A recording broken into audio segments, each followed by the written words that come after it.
Hello मेरे प्यारे दोस्तों, आप सभी को मेरे यूट्यूब चैनल कहानी का खजाना में स्वागत करती हूँ। आई होप आप सभी लोग खुश होंगे, स्वस्थ होंगे। चलिए दोस्तों, आज आप सबको मैं एक नई कहानी सुनाती हूँ। मैं उसे अपने कमरे में ले गई। मेरी आंखें एकाएक बंद हो गई और कब क्या हो गया कुछ पता ही नहीं चला। दोस्तों, मैं नुपुर 26 साल की एक बहुत ही खूबसूरत शादीशुदा औरत हूँ। मेरे पति हमेशा अपने बिजनेस को लेकर ही बिजी रहते हैं और मुझे बिल्कुल भी समय नहीं देते हैं, या यूं कहो कि वो मुझे जानबूझकर ही अनदेखा करते हैं। उनको मेरी खूबसूरती से भी ज्यादा पैसा आकर्षित करता है और बिजनेस के चलते विदेश में ही ज्यादा रहते हैं। वो मेरी एक ना सुनते हैं। इसी वजह से धीरे धीरे मैं उनसे दूर होती गई। अरे मैं भी तो इंसान हूँ। मैं भी चाहती हूँ कि कोई मुझे प्यार करे, मेरे साथ थोड़ा वक्त बिताए। ऊपर वाले ने मुझे इतनी खूबसूरत बनाया है, लेकिन जब घर वाला ही ध्यान ना दे तो जिंदगी एकदम बेरंग सी हो जाती है। मैं तन्हा जिंदगी जीने लगी। अब वो सब के बिना रहना मुश्किल होने लगा था। मुझे किसी भी चीज में मन नहीं लगता था, ना काम में ना घर में। बस दिन का थोड़ा वक्त ऑफिस में गुजार लेती हूँ। शाम को घर आने के बाद फिर से खुद को अकेला महसूस करती हूँ। दोस्तों, चैनल पर नए आए हैं तो इस वीडियो को लाइक, शेयर और सब्सक्राइब करें और एक प्यारा सा कमेंट ज़रूर कर दें। खाना बनाने वाली 1 महीने की छुट्टी लेकर अपने गांव चली गई।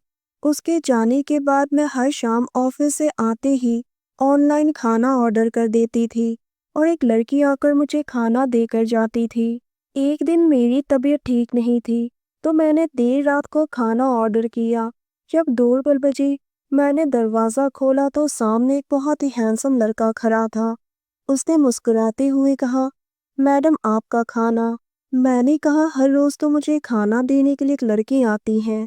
उसने फिर से मुस्कुराते हुए कहा, मैडम लड़कियों का शिफ्ट रात के 7 बजे ही ख़त्म हो जाती है।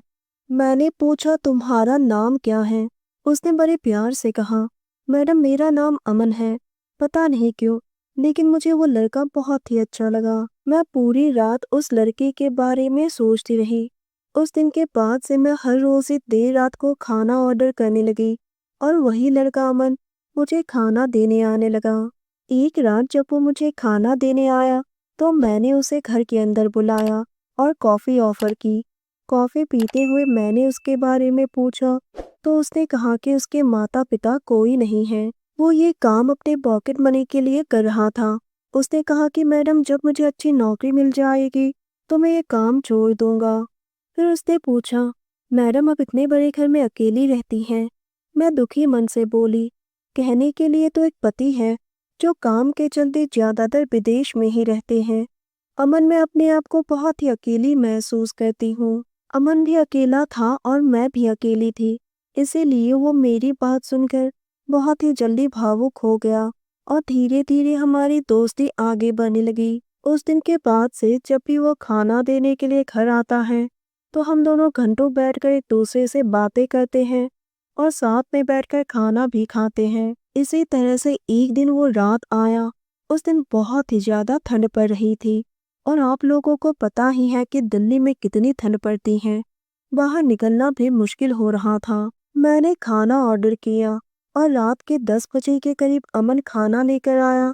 अमन ठंड में पूरी तरह से कांप रहा था। मैंने उसे घर के अंदर बुलाया।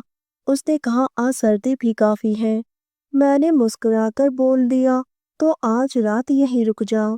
वैसे भी मैं तो यहाँ पर अकेली ही रहती हूँ। उसने कहा, अगर आप कह रही हैं तो मैं रुक सकता हूँ। और वो रुक गया। मैंने पूछा, अमन वाइन लेते हो? उसने मुस्कुराते हुए कहा, जब ज्यादा ठंड पड़ती है तो कभी कभार पी लेता हूँ। फिर हम दोनों ने 2 पैक ले लिया। धीरे धीरे रात गहराती गई। नशा भी हल्का हल्का होने लगा और हम दोनों कब और कैसे एक दूसरे के इतने करीब आ गए पता ही नहीं चला। दोनों के दिल तेजी से धड़क रहे थे। हम दोनों ने एक दूसरे का हाथ थाम लिया और फिर होठों से होठ मिल गए।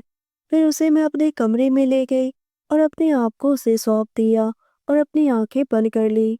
हौले हौले उसने भी अपने कदम आगे बढ़ाए और मुझे बड़े प्यार से सहलाने लगा। उसने पहली बार किसी औरत को इतने करीब से महसूस किया था। इसीलिए वो एकदम बेकाबू हो गया और पूरी तरह से वो सब में खो गया। मेरी कामना भी बढ़ने लगी, धड़कनें भी तेज हो गई, सांसें भी तेजी से चलने लगी। उसका साथ पाकर मैं पागल सी होने लगी थी। उसने एक पति की तरह मुझे खुश कर दिया। समझ नहीं आ रहा था कि कब क्या हो गया। मैं खुश हो गई। मेरी मनोकामना शांत करने वाला कोई मिल गया था।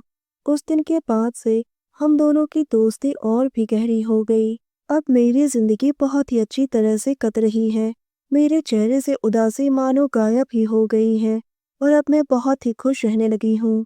दोस्तों, आप सबने अपना कीमती समय निकाल के इस वीडियो को सुना, इसके लिए आप सभी को धन्यवाद कहती हूँ। धन्यवाद दोस्तों।